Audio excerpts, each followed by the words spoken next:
Nós vamos seguir a seguinte sistemática. Hoje eu vou fazer alguns comentários rápidos sobre Rousseau e seus principais conceitos, certo? A sua teoria política. Posteriormente, entrarei nas questões que vocês elaboraram sobre Rousseau e será computada a aula síncrona, essa aqui, como aula sobre Rousseau e a aula síncrona sobre o federalista. Então, hoje, os comentários sobre teoria política em Rousseau, os principais conceitos, questionamentos em cima do que vocês fizeram. Semana que vem, vou fazer isso com o federalista. Então, hoje vocês assistem essa aula síncrona sobre Rousseau e assistem a aula síncrona para aqueles que não assistiram ou vão assistir novamente a aula sobre o federalista. Algumas pessoas já me enviaram as questões, obrigado. Outras enviaram agora, há pouco. Eu não tive tempo de resgatá-las e colocar no documento aqui para a gente poder ter a aula. Mas estão aqui e eu vou responder depois, certo? Os e-mails que me mandaram agora já no final, né? No final do dia. Então, as questões foram enviadas com antecedência que eu vou até umas 4 da tarde, eu coloquei aqui. Depois eu não coloquei. Então, gente, eu vou iniciar fazendo uma breve contextualização histórica a qual Rousseau viveu, certo? Nós temos aí o século XVIII, né, como sendo um século de muitas transformações, muitas mudanças históricas. Peguei o livro errado. E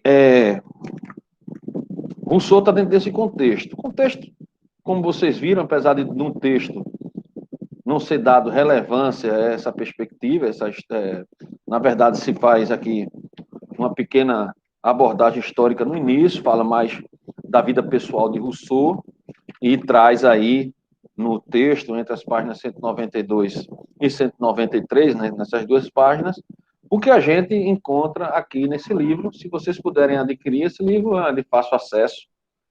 Em qualquer sebo por aí, vocês encontram esse livro da coleção Os Pensadores, certo? Nesse livro nós temos aqui um ensaio sobre... Na verdade, nós temos aqui o principal aspecto aqui, que é uma outra coisa que tem nesse livro também, mas o mais importante aqui, são 2 volumes, né? Esse volume 1 é o volume mais importante, que tem o Contrato Social de Rousseau, e o Contrato Social, ele resume aí algumas páginas, mais ou menos isso aqui do livro, né? Isso aqui do livro. Esse livro tem uma folha grossa, a textura da folha, mas é um livro que traz aí os 4 livros do Contrato Social, e essa cronologia que a gente tem aqui, a cronologia da vida de Rousseau, a gente encontra nesse livro também, no capítulo sobre vida e obra, que foi escrito pela Marilena Chauí, que é uma filósofa brasileira. E aí nós temos, nesse contexto histórico, a gente vê que o contexto social no qual o Rousseau vivia, qual o Rousseau viveu, influencia, sim, até teve uma pergunta de um de vocês aí nesse sentido, influencia, sim, o seu pensamento, a sua teoria. Isso é geral, certo, gente? A gente sempre é influenciado pelo nosso meio. Então, não é à toa que aí as ideias mais socialistas, tal, as pessoas que passam a estudar, que têm uma vida mais difícil, tendem a ter essas ideias. E é assim, no contexto social, no nosso contexto de vida, ela influencia, sim. E não foi diferente com o nosso amigo Rousseau, não é? E ele aí vai ter alguns conceitos que são importantes. Então, desses 4 livros que compõem o Contrato Social, 2 são os mais importantes, que é o livro 2º e o livro 3º, que vão ter aí, do ponto de vista da teoria política, sendo os mais importantes, que vão abordar aí a maioria dos seus conceitos mais importantes. E aí, é importante, né, que você tenha não só o livro dos clássicos da política, que traz aí alguns fragmentos do contrato social, mas que vocês tenham aí acesso ao próprio, essa coleção dos pensadores, né, que foi uma coleção que a a editora Abril fez umas publicações muito boas, com capa dura, e nunca mais refez, né? Eu não sei se tem isso novo por aí, acho difícil. A coleção dos Pensadores é uma coleção imensa. Quem tem é a Estrela tem todos os livros. Né? Eu estou só de Rousseau aqui, né? Aqui em casa só de Rousseau, que são 2 volumes, mas tem, todos eles têm. Tem o Federalista, tem todos esses pensadores clássicos aí que a gente tem resumido nesses 2 volumes dos clássicos da política, a gente encontra também nos volumes com suas principais obras, né? As suas principais obras da política, né? que são destacadas. Como a gente percebe aí na leitura dos 3, Locke, Hobbes e Rousseau, Rousseau parece ser um autor mais complexo, né? Mais obtuso também, menos direto, e aí uma série de interpretações da política que tem muita influência, né, do discurso, né? O discurso sobre a origem da desigualdade. E a origem da desigualdade está na propriedade privada, ele tem uma visão bastante crítica à propriedade privada aí como grande geradora de conflitos, como grande geradora, vamos dizer assim, do fim do estado natural do homem, né? Que vivia muito bem no estágio comunal, né? Que a gente vê lá na sua explicação. Os principais conceitos, e aí antes de entrar na questão dos principais conceitos, o Rousseau aparece como um defensor radical da hegemonia do povo quando ele na definição do conceito de vontade geral, certo? Vontade geral é um dos conceitos que aparece aí. Eu citei aqui, eu trouxe alguns conceitos da leitura, né? Dessa leitura que vocês fizeram, das perguntas e tal. E aí nós temos 7 conceitos que eu elenco como sendo os conceitos fundamentais em Rousseau. Primeiro, o de estado de natureza. Segundo, o pacto social ou contrato social.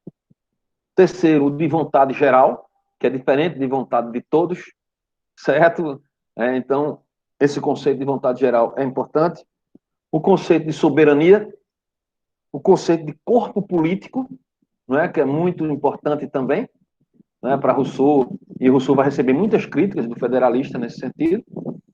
E o Estado civil político, que é a superação do Estado de natureza, e a questão das formas de governo em Rousseau, que é uma discussão clássica, não é Rousseau que começa essa discussão, como eu já falei para vocês, é uma discussão que começa com o resgate greco-romano, né, das discussões na Grécia e em Roma antiga. Essas formas de governo, elas são discutidas pelo menos desde a época de Platão. Então é interessante que, na ausência de uma disciplina, não sei se tem uma disciplina que discuta no curso de Ciências Sociais que vocês cursam as formas de governo clássicas nesses 3 principais pensadores, o Platão, Aristóteles e Políbio, mas tem um livro muito legal do Bobbio, chamado A Teoria das Formas de Governo, onde ele traz essa discussão, certo? O Bobbio é um jurista e cientista político, e ele traz aí essas ideias que são advindas das suas aulas que foram ministradas na década de 70 na Universidade de Turim, na Itália. Então, esse livro é muito interessante. E também, né, se for de interesse de vocês, eu dei aulas sobre esse material e essas aulas estão lá no canal do YouTube. Certo? Dito isto, né, eu vou fazer essa discussão com vocês em cima das questões mesmo que vocês elaboraram. Hoje, as questões ligadas a Rousseau, e semana que vem as questões ligadas ao federalista. Vou fazer o mesmo procedimento que eu estou fazendo aqui, só que em relação ao federalista. Por isso que eu peço para que vocês, ao terminar essa aula às 7h30, assistam a aula sobre o federalista, certo? Inclusive aquelas pessoas que ainda não encaminharam as questões, se vão encaminhar as questões, eu tenho colocado um prazo até hoje, as questões, elas podem ser entregues posteriormente também. Estaria recebendo ainda aos retardatários até essa sexta-feira agora. Depois disso, eu não receberei mais as questões, certo? As questões, eu pedi para vocês elaborarem, as questões vão ser, as 2 melhores questões vão ser usadas na segunda avaliação, né? Eu acho que isso aí ficou claro, vocês entenderam, passaram as questões, tudo. Teve algumas pessoas que passaram até no formato da própria prova, legal isso. Mostra que vocês aí estão atentos, né? Pelo menos esse grupo pequeno que aqui está assistindo essa aula aos 5, que é mais ou menos o grupo que tá fazendo aí, apesar de que, não, o grupo que está participando menos é o da outra turma. Isso aqui teve uma participação mais forte na primeira avaliação, foram um total de 25 avaliações que foram feitas, foram corrigidas. Então, nós teremos o seguinte procedimento, né? Esse procedimento hoje até 7h30, Rousseau. A semana que vem, até às 7h30, Federalista. E teremos, logo depois, né, eu passei aqui para vocês, a gente tem aqui, semana que vem é dia 21, né? Não, semana que vem é dia 14, aí na semana do dia 21 é feriado. É feriado, então não vai ter aula, né? Porque está lá no calendário que é feriado. Então não vou dar aula no feriado, dia 21. Então dia 14 a gente tem essa aula com o Federalista, síncrona, e depois eu vou passar para vocês já as aulas assíncronas da terceira unidade, tá certo? Para vocês começarem a assistir. A terceira unidade vai ser um procedimento completamente diferente dessas duas primeiras unidades. Mas isso aí eu vou explicar mais na frente. Que a nossa terceira unidade vai ser sobre uma outra literatura, que já tem essas aulas expostas no YouTube, e eu vou passar para vocês a literatura e as aulas mais para frente. No dia 28, nós vamos ter, no dia 28 de abril, dia 7 é hoje, dia 14 semana que vem, dia 21 é feriado, dia 28, a gente vai, dia 28 a gente passa a discutir já a terceira unidade, e no dia 5, no dia 28, eu vou passar para vocês a terceira unidade, e dia 5 de maio, conforme eu anotei aqui, será a segunda avaliação.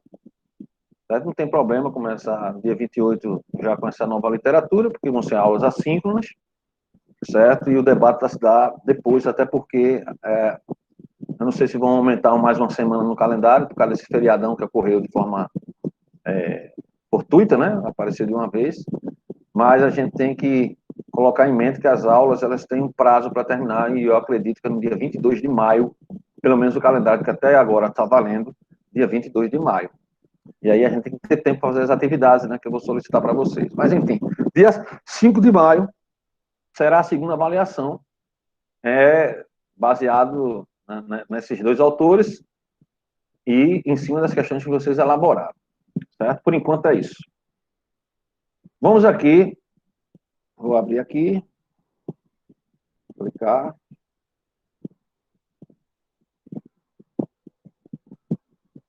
Pronto.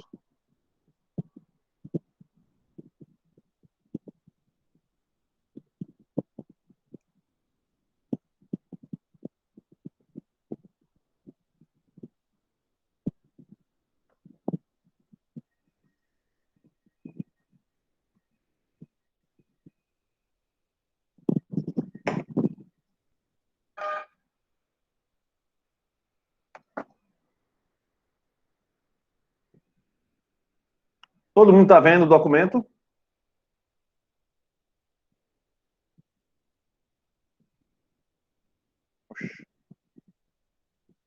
Ficou.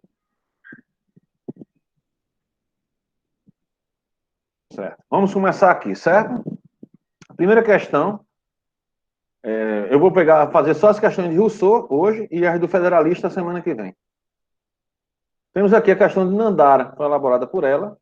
Vamos ler aqui. Foi tirado aqui da página 196 do livro. É importante que vocês tenham esse livro em mãos, né, para a gente fazer aqui a leitura. Então, um povo, portanto, só será livre quando tiver todas as condições de elaborar suas leis num clima de igualdade, de tal modo que a obediência a essas mesmas leis signifique, na verdade, uma submissão à deliberação de si mesmo e de cada cidadão, como parte do poder soberano. E aí tem um conceito implícito de soberania, né? O que a gente viu na discussão aí de soberania é que a soberania é o povo. E o conceito de povo é um conceito complexo, não é um conceito simples, né? Mas vamos lá. Isto é, uma submissão à vontade geral e não à vontade de um indivíduo em particular ou de um grupo de indivíduos. Já vemos aí por essa leitura, né, página 96,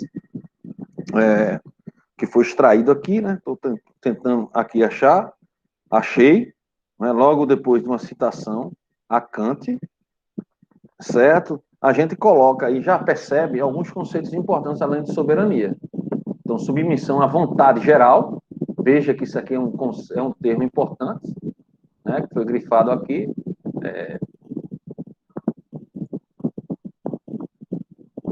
submissão à vontade geral. Veja que esse conceito foi um dos conceitos que eu coloquei lá como sendo importantes. Vontade geral, o que é a vontade geral? E a vontade geral é o substrato das diversas vontades que existem em sociedade. Contemporaneamente, desde o do federalista, há uma crítica forte a esse caráter que é colocado por Rousseau. Não é? A visão de democracia em Rousseau é a visão da democracia pura, da democracia popular pura, né? E não a vontade de um indivíduo em particular. Isso aqui é interessante, porque isso é uma crítica direta, certo? Isso aqui é uma crítica direta, é uma crítica direta a os justnaturalistas, sobretudo aqueles que bebem em Rousseau, ou, perdão, em Locke. Porque eu estou tentando fazer outra coisa aqui, só que como o meu computador é péssimo, mas fica me atrapalhando o meu raciocínio. Eu não sei nem se eu estou aparecendo, parece que nem aparecendo eu estou aí, né? Tá uma coisa meio nebulosa aí Tá aparecendo. Apareceu? Tá. O meu computador, ele realmente não ajuda, esse computador. Mas vamos lá. Ele é muito ruim. Mas vamos lá para a continuação da questão. Então, veja que, para Rousseau, o coletivo é mais importante que o indivíduo. Ou seja, ele vai ser totalmente adverso ao quê? Às facções. Às facções, né? Então, as facções, elas são terríveis e elas trabalham contra a democracia, que na visão da democracia de Rousseau é a democracia direta. Tanto é que ele tem uma visão crítica da democracia direta. Né? A democracia para ele só é a direta. Né? Um povo não pode se dar representantes, né? E que a vontade geral, a vontade desse substrato da sociedade deve prevalecer e aqueles que discordam devem se sujeitar porque estão errados e acabou. Né? É muito nesse sentido. Vamos lá para a questão. De acordo com o trecho acima, crie um texto argumentativo abordando a perspectiva de Rousseau sobre a democracia representativa, é a pior possível. Né? E como seria possível a elaboração e execução das leis sob a visão do filósofo numa sociedade como a brasileira. É interessante a pergunta, mas é interessante também você fazer esse paralelo com a sociedade brasileira. No entanto, um tipo de pergunta desse foge muito da nossa proposta conceitual. Nós temos que trabalhar profundamente o conceito de um autor. É praticamente impossível, né? Logicamente, você pode fazer um texto muito legal, argumentando, não tem problema nenhum, mas meu perfil, né, de questão, um perfil de questão voltada para discutir mais profundamente os conceitos. Né? Como eu mostrei aqui para vocês, na questão dela, né, temos aqui vontade geral, né, vontade particular, que seria a vontade do indivíduo, que é a propriedade privada. Nós temos o conceito de soberania, né? Então, tem conceitos interessantes aqui nesse trecho. Então, sabemos que a concepção de Rousseau sobre a democracia representativa é bastante negativa.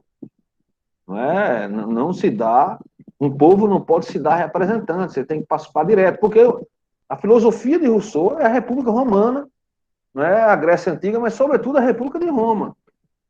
Então, se você for ler lá, e é interessante isso, e aí me faz lembrar um trecho desse livro aqui, que eu li recentemente, na introdução dele, de uma resenha analítica, não é que esses conceitos vão ser encontrados num contrato social e ele é dividido em 4 livros, nos quais Rousseau reservou o primeiro deles para atacar de forma direta e sem dispensáveis considerações preliminares o problema que sempre o preocupou e que é o de positivar qual o fundamento legítimo da sociedade política. O segundo livro, prosseguindo nas cogitações decorrentes dessa indagação básica, né, que é sobretudo a crítica à propriedade privada e à origem das desigualdades, cuidará de discutir as condições e os limites em que opera o poder soberano, que é o povo, e é esse que deve ter o controle e as rédeas do Estado, que pode ser administrado tanto por uma monarquia, uma aristocracia ou uma democracia, certo? A forma de governo não interessa para Rousseau, o que interessa é que a soberania esteja no povo e que o povo tenha o controle. Então, o grupo de aristocratas será servidor do povo ou o monarca servidor do povo. É essa a visão. Daí passamos às considerações sobre a forma e funcionamento do aparato governamental, que exigiram o terceiro e o mais longo dos 4 livros, enquanto ao último ficaria reservada, afora o capítulo inicial, onde se compendia conclusivamente a exposição anterior, uma série de estudos sobre os sufrágios, as assembleias e certos órgãos em funções governamentais complementares que não apresentam a mesma unidade sistemática das 3 primeiras partes do contrato. Então, o livro segundo e o livro terceiro são os mais importantes. E aí, nós temos aqui, na extração que foi feita pelo Nascimento, né, pelo autor que faz o artigo sobre o Rousseau,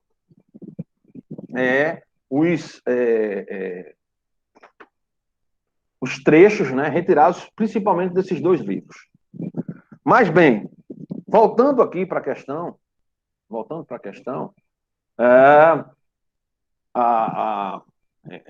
se a gente for fazer uma abordagem, né, em relação à democracia brasileira, à sociedade brasileira, né, a gente vai entrar naquela, porque para Rousseau não funciona, certo? Democracias em estados de grandes extensões territoriais e de grandes populações. Não funciona simplesmente. A democracia, ela só funciona em pequenos territórios, o que vai ser criticado pelo federalista de forma de cara, né? Dizer que não, muito pelo contrário. A democracia, só que não é a democracia pura. Né? E a democracia, na visão de Rousseau, não funciona em grandes extensões territoriais. Então, no Brasil, não teria como funcionar a democracia, porque para a democracia, para Rousseau, a democracia é pura. E a democracia brasileira, a extensão territorial brasileira e a população brasileira inviabilizaria esse formato rousseauiano, né, de democracia de participação direta. Só uma democracia representativa com alguns dispositivos de participação direta, tais como plebiscito, referendo, né, alguns mecanismos assim que a população possa participar mais diretamente. E na visão mais contemporânea de democracia participativa e deliberativa, onde nesses conceitos, né, nós temos criados espaços, fóruns de discussão, onde a população pode decidir sobre algumas questões específicas de políticas públicas, como a gente vê no orçamento participativo, orçamento democrático, que tem esse caráter, né, de democracia pura, de democracia direta. Mas é inviável, certo? Precisamos, sim, de representantes, e para Rousseau seria impossível de ser bem-sucedido na visão dele. Vamos aqui para a pergunta de Edneide.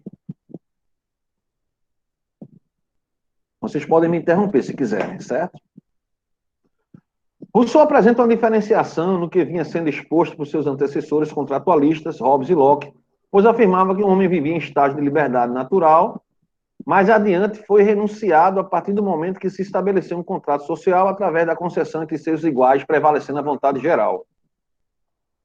A gente tem que ter um pouco de cuidado, porque os contratualistas, inclusive Rousseau, eles trabalham em cima do conceito de estado de natureza do homem, né?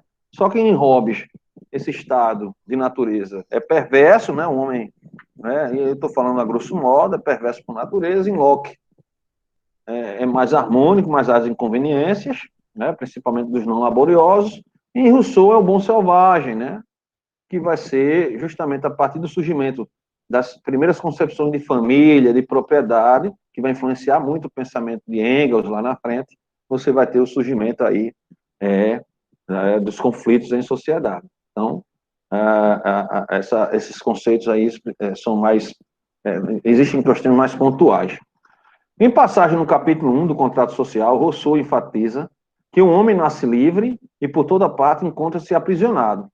A partir dessa afirmação, como se pode caracterizar o que seria a liberdade pós-estado de natureza, comungando com os demais conceitos expostos por ele? Ora, a liberdade em Rousseau é a liberdade de participar do corpo político.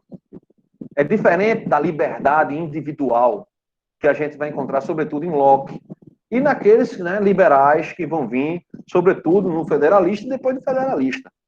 A gente vai ter a oportunidade de estudar um texto que será o último da disciplina, um livrinho. Estou até com ele aqui, do meu lado. Liberalismo e Democracia, que vai ser a terceira unidade em cima desse livro. Que essas discussões vão ser bem interessantes aqui, numa forma mais ampla, né, uma discussão mais ampla, inclusive desses conceitos aí que a gente trabalhou nesses 4 conjuntos de autores, né? Que a gente pode falar de 4 autores, que o federalista são 3, né? Seria ao todo aí, se a gente for colocar 7, né? 2, 3, 7. Teria aí os 3 contratualistas, mais 3, 6, no caso, né? Mas o mais importante ali do federalista é o James Madison, ou Madison. Mas, enfim, então nós temos aí o conceito de liberdade de Rousseau, é justamente quando essa vontade geral, que é uma vontade geral na qual o corpo político é formado por essa vontade geral, que é formada pelo povo, e que a propriedade privada ela vai atrapalhar, de certa forma, essa liberdade. Isso aí eu estou interpretando Rousseau, certo? Vai atrapalhar essa liberdade porque você vai ter aí as masmorras, né, que vão surgir com a desigualdade provocada pela propriedade. Então, a visão de liberdade é uma visão de igualdade, não só de uma igualdade de participação política direta na coisa pública, mas da liberdade na igualdade, né? numa igualdade direta, material, inclusive. Então, alguns vão afirmar que Rousseau traz aí o germe, né, do socialismo, do comunismo. Outros vão falar que Rousseau traz nas suas discussões o germe da tirania da maioria. E aí são interpretações que são feitas, que são válidas, essas interpretações, mas que a gente precisa analisar com parcimônia, porque Rousseau é um autor complexo e é um autor obtuso, como eu falei. Ele patina, muitas das vezes, ele não é muito claro. E aí, eu acho que aqui era uma pergunta, né? A partir dessa afirmação, como se pode caracterizar o que seria a liberdade pós-estado de natureza comungando com os demais conceitos expostos por ele? Então, se é uma pergunta, precisa ter uma interrogação no final, senão fica parecendo uma afirmação, e aí não teria o questionamento a ser feito e nem um encaminhamento a ser feito, né? Então, os principais conceitos eu falei, né? Os conceitos de liberdade em Rousseau, né, e o de estado de natureza, e vai estar atrelado à questão da liberdade natural do homem antes do estado político civil. E para ser um estado político civil coerente, consolidado, ele tem que trazer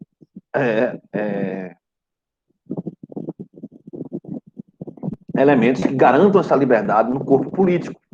E Rousseau enxerga da seguinte forma, ele enxerga que se houver essa desigualdade que existe, ele cita aí o exemplo da sociedade inglesa, né, o corpo político ele vai ser fragilizado porque as pessoas, na visão dele, não vão ter uma participação em pé de igualdade, não vai haver liberdade porque os indivíduos são muito desiguais. Então, quem tiver mais poder econômico, quem tiver mais força política, vai sobressair na participação.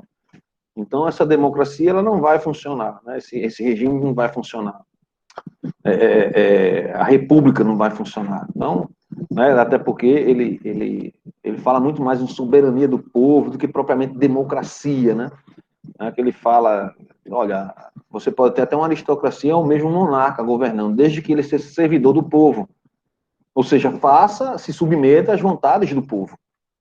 Né? Os que vão criticar de forma veemente, como Benjamin Constant, vai chamar Rousseau de que, na verdade, Rousseau trabalha o conceito de tirania da maioria, é que ele não, ao enxergar uma sociedade que o todo é mais importante que as partes, né, que a liberdade só se dá quando você tem esse corpo político consolidado, várias partes que não se sobressaem em cima da outra. Primeiro que o Benjamin Constant vai dizer que isso é irreal, principalmente na sociedade norte-americana, né, lá na frente, no século XIX, né, 18 por 19, como você endossa a tirania da maioria nesse conceito de vontade geral. Porque o sujeito tem que submeter à vontade geral, como ele disse. E as vontades minoritárias, elas são sufocadas e você tem que aceitar que está errado. Então, de certa forma, você tem um germe aí, né, também, né, de uma possível interpretação, como a que Benjamin Constant fez. Vamos lá. Ailton. Rousseau criticou bastante em sua teoria política a propriedade privada como precursor da desvirtuação do homem que é bom em seu estado natural. Perfeito, né? Então você tem aí o conceito de propriedade privada, que a gente sabe muito bem que é um conceito que vai ser, sobretudo, trabalhado aí pelo Locke, como a gente viu. Qual foram os motivos para ele não perceber que a própria privatização também alavancou as descobertas de sua época e nos avanços científicos e tecnológicos? Bem, aí eu acho que esse termo aqui é meio anacrônico, Ailton. Eu entendi que você estava falando que houve iniciativa burguesa, né, nesse sentido, iniciativa dos burgueses, que alguns avanços aí tecnológicos teriam sido feitos por iniciativa privada. Não entendi dessa forma. Tem gente entrando ainda. Foi sim, professor. Foi dessa forma que eu quis especificar. Beleza, beleza. Vamos lá para frente. Rousseau também salientou a importância da vontade geral e liberdade em suas teorias. Sua origem humilde influenciou nessas fundamentações? Sim, influenciou. Visto que o mesmo não seguia os padrões dos contratualistas, que geralmente eram ricos e possuidores de títulos privados, sem dúvida nenhuma isso prevaleceu. Né? Como a gente vê lá na história dele, ele não circulava, não tinha condições de circular nos grandes salões. Né? A gente está falando de uma época onde a distinção de classe era muito forte. Para vocês terem uma ideia de como isso ainda hoje o sujeito sofre uma distinção pelo seu estereótipo, né? A gente vê problemas de questões raciais muito ligadas a isso. A Segunda Guerra Mundial foi um produto muito dessa distinção que a gente enxerga em sociedade. Né? Então, por exemplo, como é que o americano enxergava o japonês na Segunda Guerra Mundial? Né? Como é que o alemão enxergava o judeu? Porque quando a gente fala em Segunda Guerra Mundial e fala de racismo, a gente só se lembra de Hitler. Né? Hitler, lógico, Hitler foi o pior de todos, mas a gente só se lembra de Hitler. Se esquece que houve 2 bombas jogadas pelos Estados Unidos no Japão, né, e dizimou em 1 segundo 70 mil pessoas em Hiroshima. Em 1 segundo. Depois foram mais pessoas morrendo. Assim que soltou a bomba, morreu 70 mil pessoas em Hiroshima e Nagasaki. Isso é o quê? Não é genocídio, não? Se não é genocídio. Né? É genocídio. Tanto é que o genocídio vai se tornar um conceito mais complexo e vira um crime depois da Segunda Guerra Mundial. Tá certo?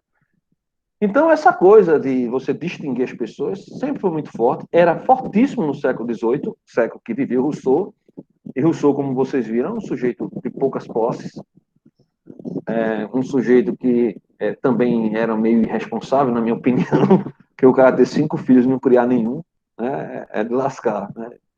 Mas, enfim, você ter... o Rousseau realmente sofreu esse processo, essa influência histórica, assim, de sua condição social, certo? Isso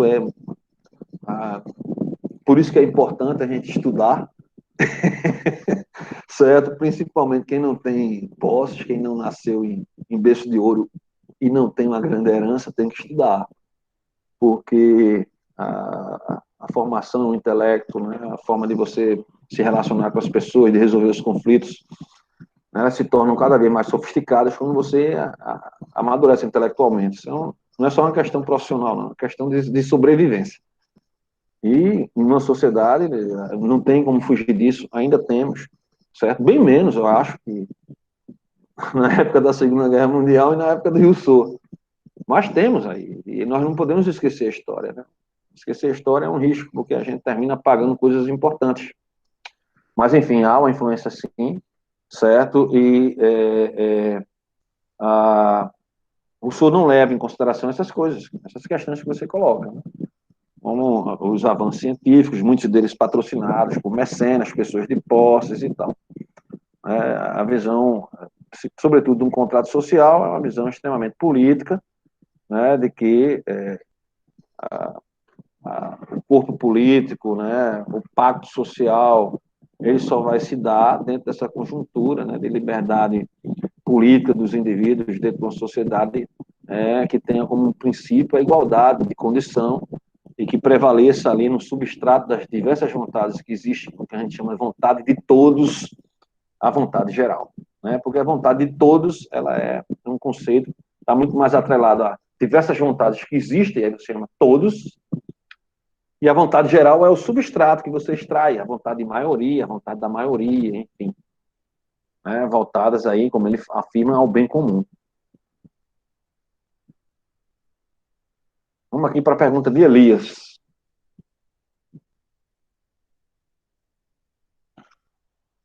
O hiperbólico endeusamento de Rousseau pelo bom selvagem foi a forma que ele utilizou para se manifestar e até mesmo denunciar a desonestidade e a falta de justiça daquela época. Após Rousseau, existe algum movimento, ideologia que se inclinou a essa idealização? E qual classe teria tido escolhida para ser canonizada como sábia e totalmente formada por bons? Olha, é uma pergunta complexa porque a gente está saindo do campo da teoria política, né, para um campo mais ideológico e tal. Eu vou tentar responder isso aí. Muito dificilmente essa pergunta vai sair na prova, porque a gente não vai entrar numa discussão que é uma discussão importante, mas que foge do que é importante para a formação de vocês, que é conhecer os conceitos da teoria política desses autores. Mas vamos tentar aqui fazer uma discussão, um debate sobre a questão. A questão é uma boa questão, certo? A história que é trazida por Rousseau é de que você tem, deixa eu colocar aqui para ver, pelo menos a tela, que fica falando, olhando para o Word, não dá não. É de que na sociedade gentílica tudo era muito tranquilo, né? Você tinha ali os homens vivendo numa certa harmonia, né? Difícil de acreditar nisso, mas essa é a visão que ele tinha, a visão gentílica, certo? Do bom selvagem, como você coloca. E de que o surgimento, primeiro, de uma concepção de família, onde você começa ali a ter núcleos particulares, e depois, né, de poder político e econômico, isso aí levaria aos conflitos, às guerras e a necessidade do pacto social para você regular minimamente a sociedade, e que esse pacto social feito numa situação de desigualdade muito grande não ia funcionar, né? Ele enxergava que para que houvesse funcionamento da sociedade, você teria que ter um pacto de um corpo político, onde esse corpo político, fosse formado por uma conjuntura de indivíduos mais equilibrada.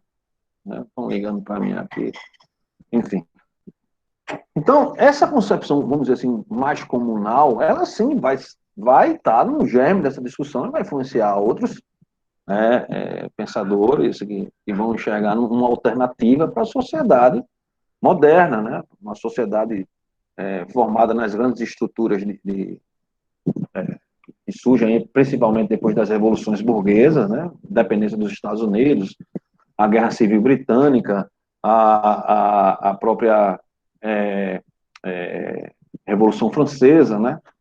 De que precisamos de alternativas, né, a essas sociedades. E aí, isso vai influenciar, sim, ideias posteriores, vão ser ingredientes para conceitos de teorias políticas socialistas, né, também. Então, traz aí, no âmbito, as ideias vão passando. Só que nós, como cientistas sociais, né, cientista político, né, disciplina de teoria política, temos que focar nos conceitos ali, entender o autor, verificar, né, nesses conceitos, né, o que é que ele tenta trazer, certo? E aí a questão de você entender e interpretar. A questão mais pessoal de você aceitar ou não, de ser de acordo ou não, aí já é uma outra questão. Mas sim, trazem elementos para essa. E a classe, que logicamente que vai ser colocada como uma classe realmente revolucionária, que vai trazer esse ideal de igualdade, é o proletariado, né? A visão era essa. Porque são visões muito uniformes de sociedade, né? Se você for analisar friamente. Né? Imaginar que a gente tem que romper aqui com os nossos grilhões e formatar uma sociedade na qual o proletariado ele vai comandar, né? A ditadura do proletariado marxista.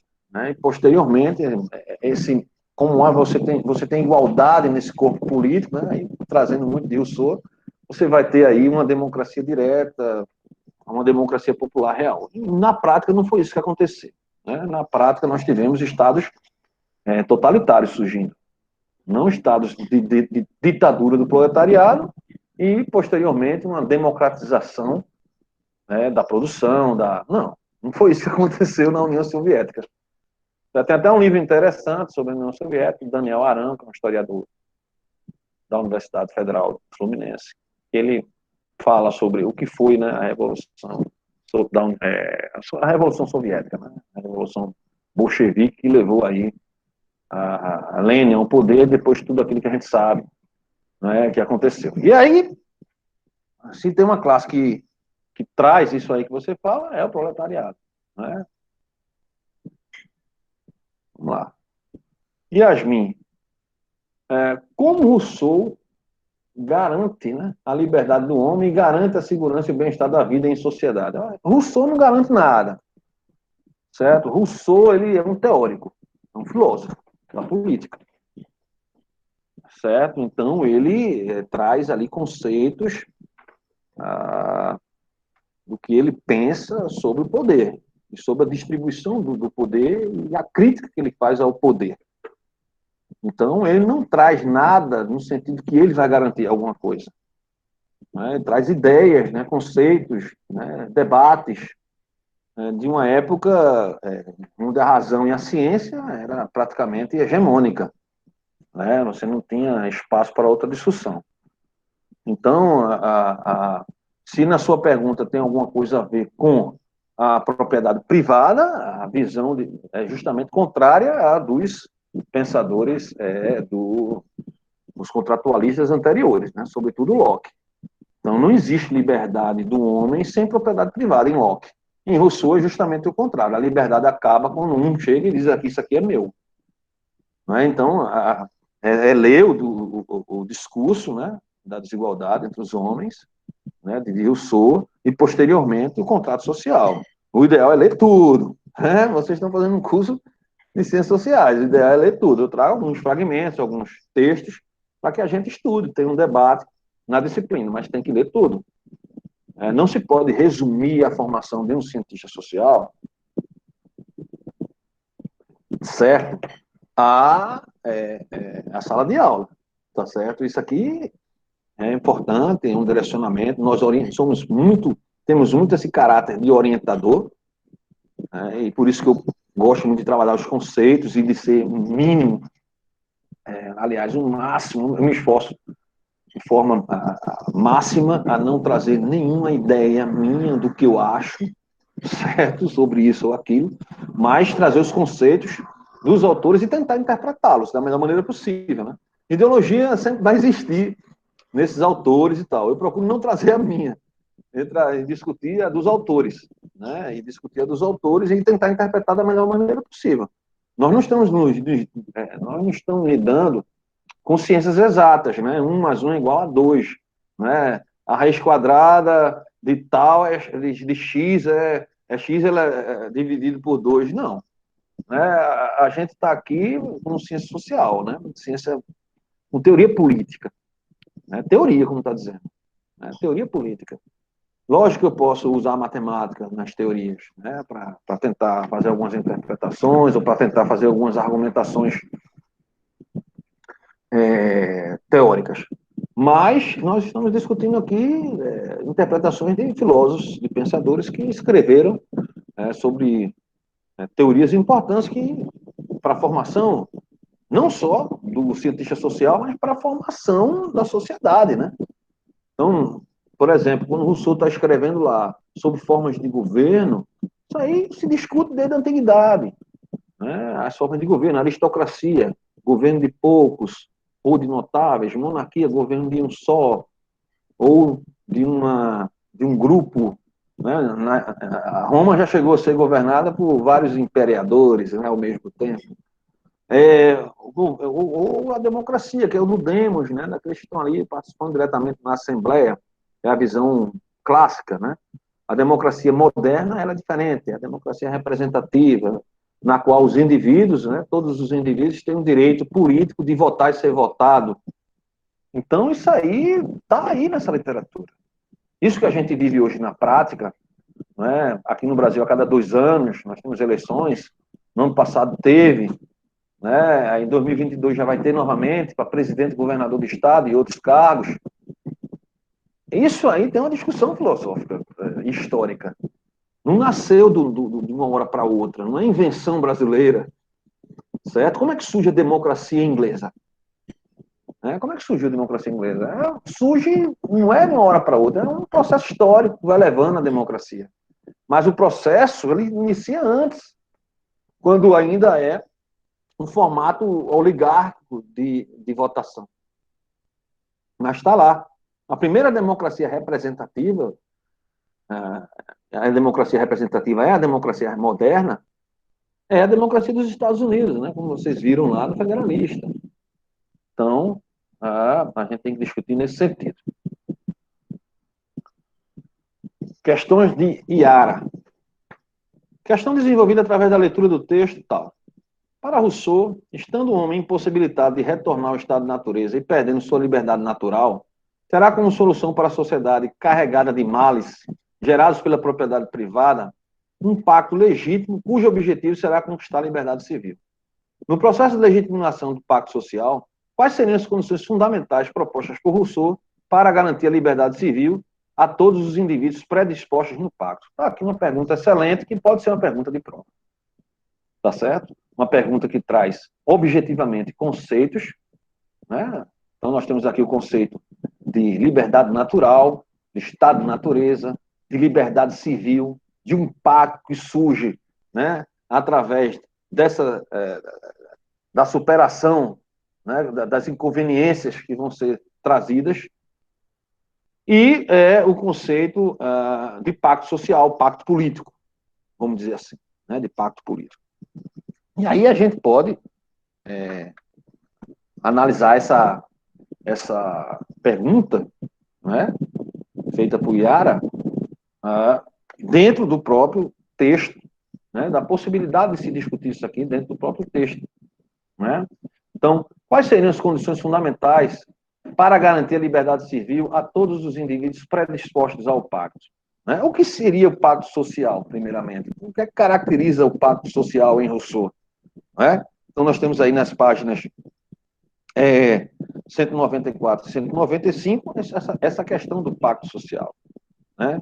Então, lendo aqui, os temas mais candentes da filosofia política clássica, tais como a passagem do estado de natureza ao estado civil, o contrato social, a liberdade civil, o exercício da soberania, a distinção entre o governo e o soberano, o problema da escravidão, o surgimento da propriedade, serão tratados por Rousseau de maneira exaustiva, de um lado, retomando as reflexões dos autores da tradicional escola do direito natural, como Grotius, Pufendorf e Hobbes, e de outro, não poupando críticas pontuais a nenhum deles, o que o colocará no século XVIII em lugar de destaque entre os que inovaram a forma de pensar a política, principalmente ao propor o exercício da soberania pelo povo como condição primeira para a sua libertação.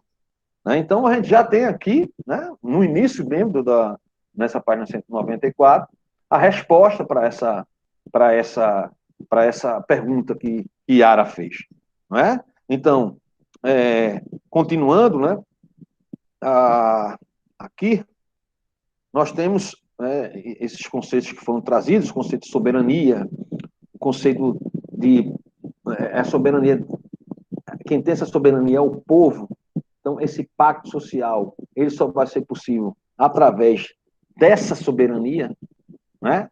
Então, a liberdade civil, ela não é uma discussão feita no sentido da liberdade civil que a gente entende nos contratualistas anteriores. Né? Então, a liberdade civil, ela só vai se dar com o surgimento do Estado, garantindo a propriedade privada. Em Rousseau, vai ser justamente a propriedade privada que vai criar os conflitos e ela precisa ser regulada. Então, quando ele fala em regular a propriedade, em que a liberdade civil só se dá através de uma soberania ditada pelo povo, você começa a verificar que a liberdade só se dá numa situação de igualdade social. Essa interpretação mais direta, né? Só se dá com a igualdade social. Então, numa situação na qual indivíduos encontram-se numa grande desigualdade, dificilmente esse pacto vai ser bem sucedido. Né? Essa liberdade civil ela vai ser encontrada numa situação com alguns indivíduos concentrando muita propriedade na visão dele e distinguindo-se dos outros indivíduos, a participação política ela vai ser totalmente voltada para os interesses daqueles indivíduos proprietários. É uma crítica que ele vai fazer ferrenha, né, principalmente a Locke, né, com toda aquela construção, né, da propriedade privada em Locke. E vai ser um debate que persiste até hoje, né, igualdade ou liberdade. A gente sempre é um debate que até hoje está aí. Liberdade ou igualdade? O que é mais importante? Então, esse é um debate que não tem fim. Uns vão defender a liberdade, vão dizer, olha, para mim o mais importante é a liberdade do indivíduo, mesmo que o indivíduo quebre a cara lá na frente, que ele seja livre para fazer suas escolhas, e outros vão dizer que não, que eu tenho que ter um Estado que dê oportunidade para os indivíduos, que interfira na economia, que faça com que haja mais igualdade social, para que não haja pobreza, fome, desigualdade, etc. e tal. São as duas vertentes ocidentais aí, fortes no debate, na discussão. E aí, geralmente, os indivíduos que têm mais posses vão ficar mais do lado do liberalismo, e os indivíduos que vêm de situação mais difíceis tal, vão defender mais a igualdade. Né? Isso aí eu estou falando a grosso modo. Boa pergunta. Essa pergunta aqui é muito legal. Podem me interromper se quiser, certo? Eu estou fazendo assim, estou tentando fazer um debate com as questões, respondendo as questões tal, de uma forma mais objetiva, tá ok? E aí, vocês podem me interromper quando bem quiserem.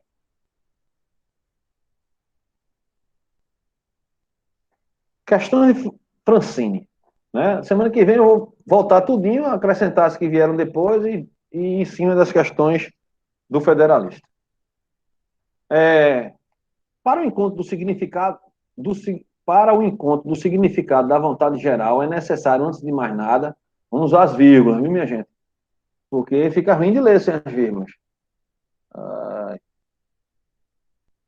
Para o encontro do significado da vontade geral, é necessário, antes de mais nada, que no Estado não se tenha uma sociedade parcial. Né? E aí eu não conheço esse conceito. Certo? Esse conceito aqui eu não conheço. Porque, separado, não se pode existir a sociedade parcial e a vontade geral unidas no Estado. O que é sociedade parcial? Né? Você pode me lembrar aí, que eu não me lembro desse conceito aí em Rousseau. Né? O que seria sociedade parcial? Para a gente entender a pergunta. Tá aí, Francine?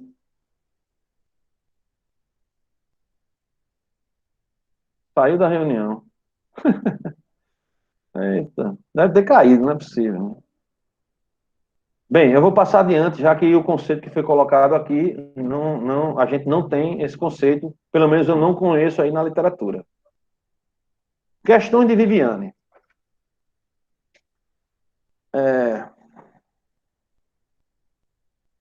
levando em consideração a afirmação de Hobbes, onde é mais correto, na qual, certo? As minorias devem seguir a maioria nas decisões e deveres políticos, mesmo que não estejam de acordo. Qual a opinião de Rousseau a respeito dos direitos das minorias na vida política, visto que ele defende o povo como detentor do soberano? Estariam esses que discordaram próximo a um estado de guerra? Estado de guerra é um conceito que não é trabalhado aqui. Estado de guerra é um estado de guerra, certo? Estariam essas pessoas excluídas, né? Não é o termo mais correto, essas pessoas estariam excluídas?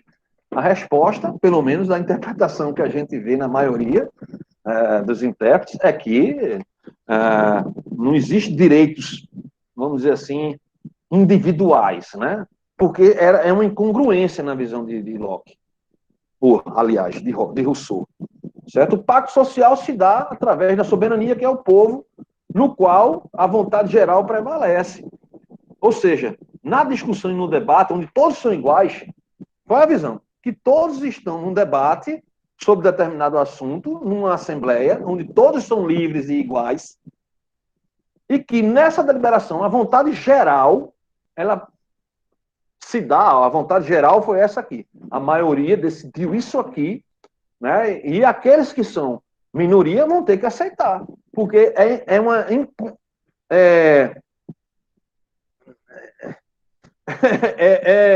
uma incongruência você ir de encontro à vontade geral, já que todos ali, livremente, né, de forma igualitária, deliberaram e a maioria decidiu aquilo. Certo? Então, a visão é essa, a visão. Né? Então, no que diz respeito às minorias vão ter que se curvar à maioria. É isso que, no frigir dos ovos, é trazido por Rousseau. Tá certo? Não são todos ali iguais, né? Livres e iguais. Então, não há, assim, aquilo ali foi aquele substrato das vontades, que é a vontade geral, foi o resultado de uma deliberação justa. Então, é injusto ser contra a maioria. É a visão de Rousseau. Tá certo? Essa é a visão de Rousseau.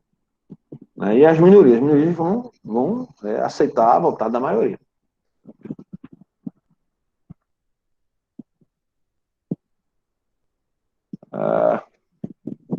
Em sua obra Discurso sobre a origem dos fundamentos da desigualdade entre os homens, é importante que se destaque aqui, certo? Falta um destaque. Rousseau descreve o homem em seu estado de natureza e como este é transformado com o surgimento da propriedade.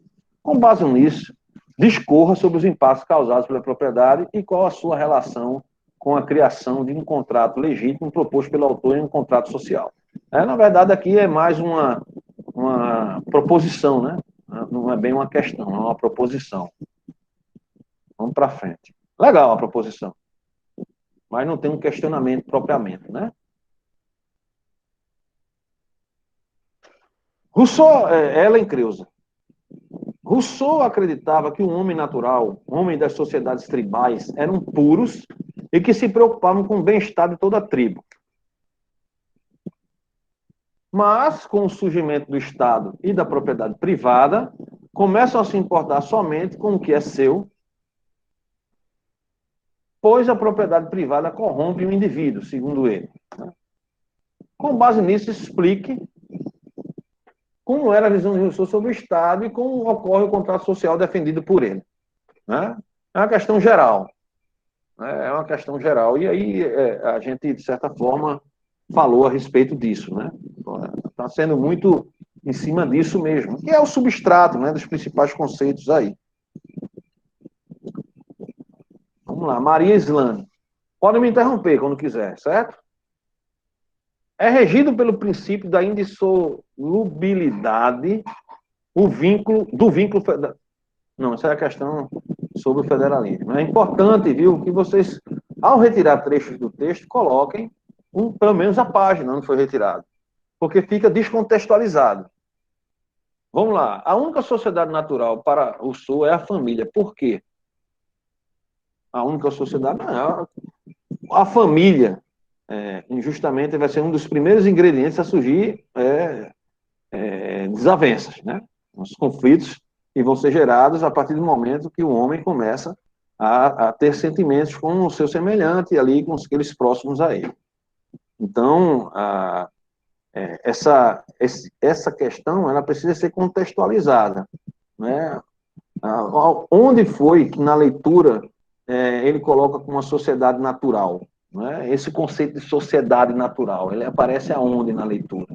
É importante a contextualização, certo?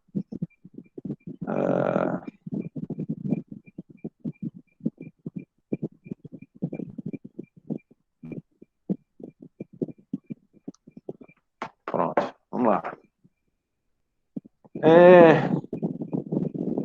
Maria Clara. Para Rousseau, com o surgimento da propriedade privada, o indivíduo entra em estado civilizado. Como é que é? Para Rousseau, com o surgimento da propriedade privada, o indivíduo entra em estado civilizado.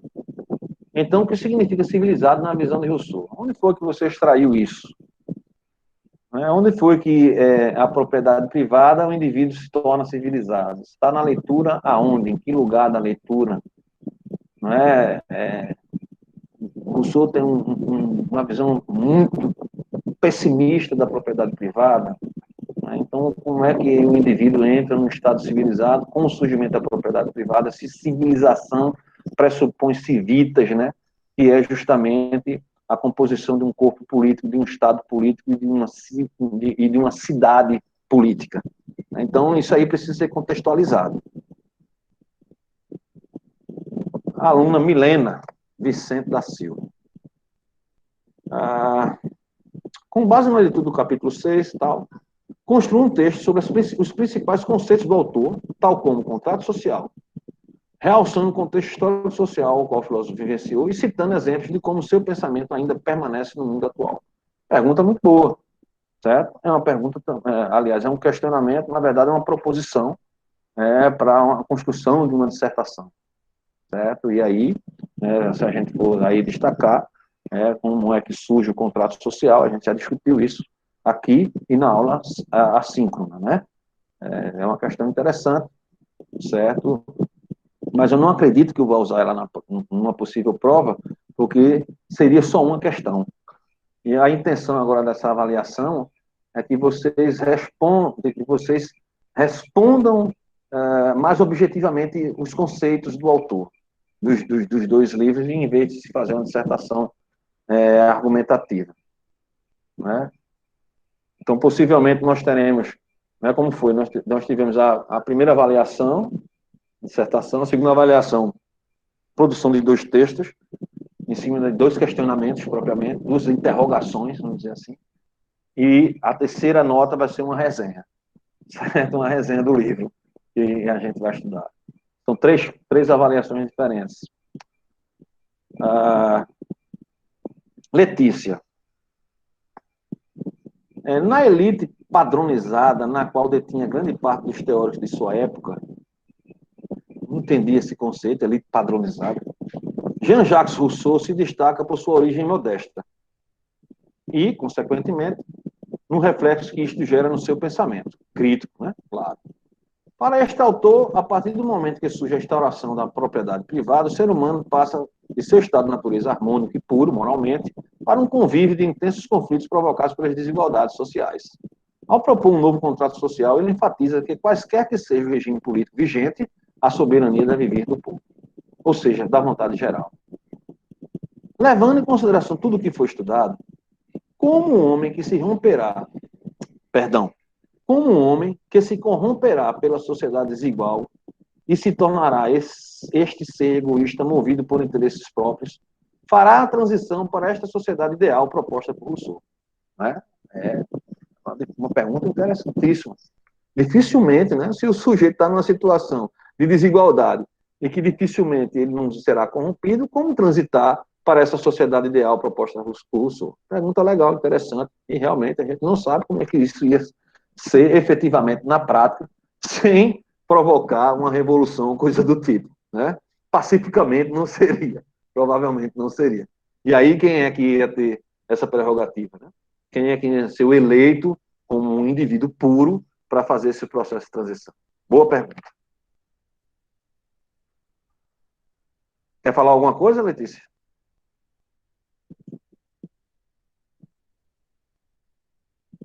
Vamos lá. Está finalizando as questões.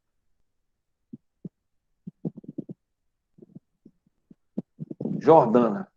A partir das ideias centrais de Rousseau, discorra, né? Discorra como o pensamento do contratualista influenciou o Brasil no do século XXI. Aí é uma outra coisa, né, que já falou. Não é um questionamento, né? E aqui é importante que a gente faça perguntas conceituais. O pensamento contratualista, ele não só influenciou, como continua influenciando, certo? O ideal de muitas pessoas na sociedade brasileira, né? Principalmente aquelas que defendem maior intervenção do Estado para diminuir as desigualdades sociais, aquelas que defendem uma participação política mais ampla e igualitária por parte da população, inclusive, sobretudo a mais pobre. Então, influenciou e continua influenciando e continuará influenciando nas gerações futuras.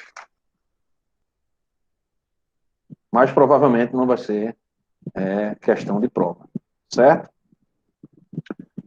Por enquanto, até o momento, daqui, só uma questão propriamente de prova surgiu, certo? Ou seja, eu estou esperando aí mais questões para a gente ver quem vai ser o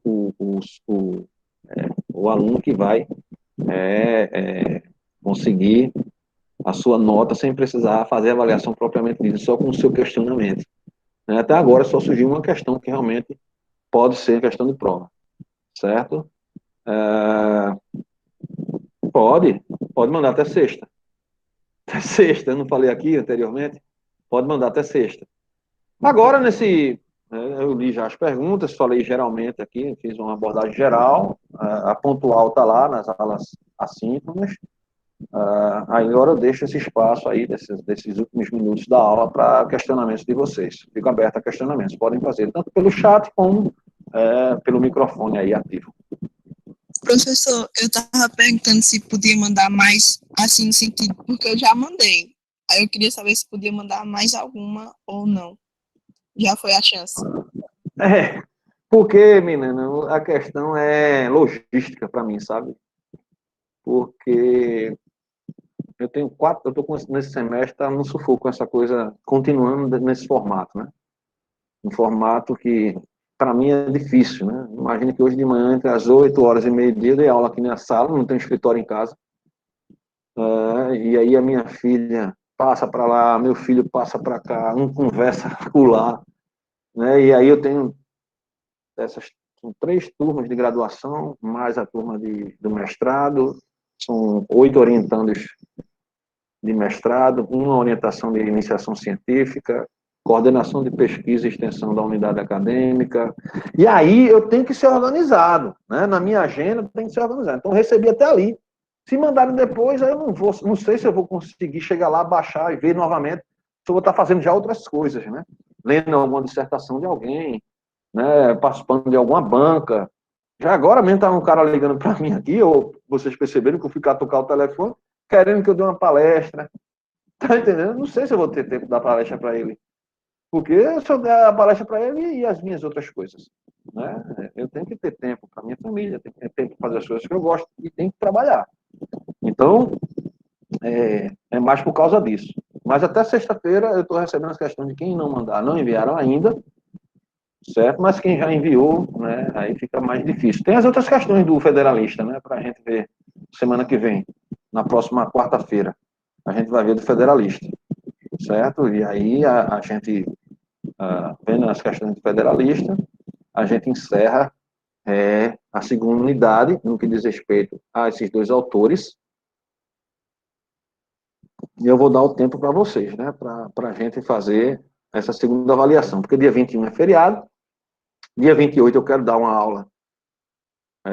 Na verdade, eu não vou dar mais a aula sobre esse livro, Liberalismo e Democracia, mas sim discuti-lo em outros mecanismos. Mas eu vou explicar para vocês corretamente, que as aulas já estão lá no YouTube, certo? Então, não tem muito o que fazer. Mas A avaliação será dia 5 de maio. Tem tempo à beça para vocês aí estudarem. Pelas perguntas que eu vi aqui, a maioria fez boas perguntas, né? Fez boas proposições e percebeu que tem que entender os conceitos. Então, vai ser muito em cima desses conceitos que eu vou, e logicamente, do formato, né? Se liguem nisso, como vocês já perceberam, da escrita. Mas, como vai ser uma prova mais simples, não vai ser dissertativa, então vai ser mais tranquila essa segunda. Né? Tenho certeza que vocês vão tirar de letra. Tá certo? Estou aí aberto para mais questionamentos.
Bem, gente, como não tem mais nenhum questionamento de vocês, né? Vocês fizeram vários questionamentos aí e me passaram.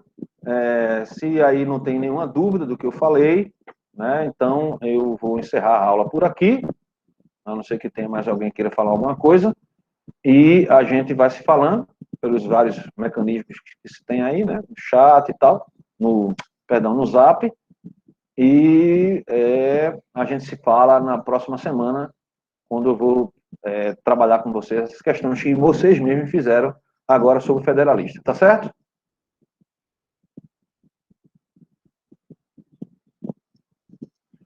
Então, ótimo. Agora, o que eu vou colocar no controle acadêmico é que vocês vão assistir a aula assíncrona do federalista mais uma vez aqui, certo? E aí vocês fiquem à vontade, se vão assistir novamente, se já assistiram e tal, ok? Tenham uma boa noite e até semana que vem.